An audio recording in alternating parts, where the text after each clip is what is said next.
Harold, quoi de neuf du côté des armées françaises ces dernières heures sur place? Alors, on a un déroulé de la manière dont cette découverte a été faite.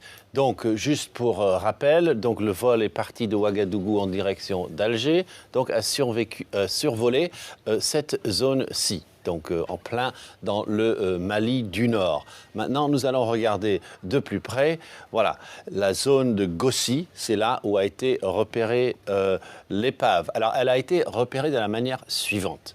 C'est une équipe burkinabé, donc du Burkina Faso, qui l'aurait repéré tout d'abord et l'a dit ouvertement, mais l'armée française, elle a continué de son côté à balayer plus largement, dès la fin de la matinée d'hier. Et il faut être un petit peu tactique, comme il y a dans cette zone des groupes armés terroristes, surtout la zone au nord de Gao, pas au sud, pas à Gossi. Il ne fallait pas trop leur donner d'indications. Donc, on a balayé avec des mirages, on a envoyé un drone qui voit de jour, et à la tombée de la nuit, on a envoyé un drone qui voit de nuit, un Reaper américain récemment acquis.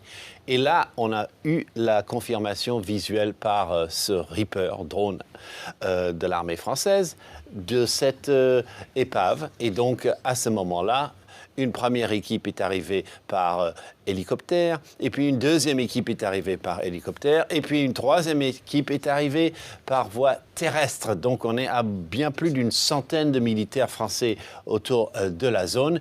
Et il y a dans ce groupe un gendarme qu'on appelle un prévôt, les gendarmes militaires, donc il va déjà faire office de police judiciaire, et puis il y a un médecin militaire.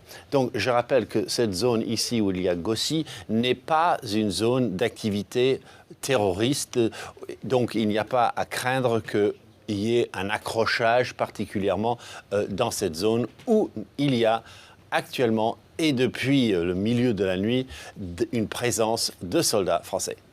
Voilà les explications d'Harold Iman, merci.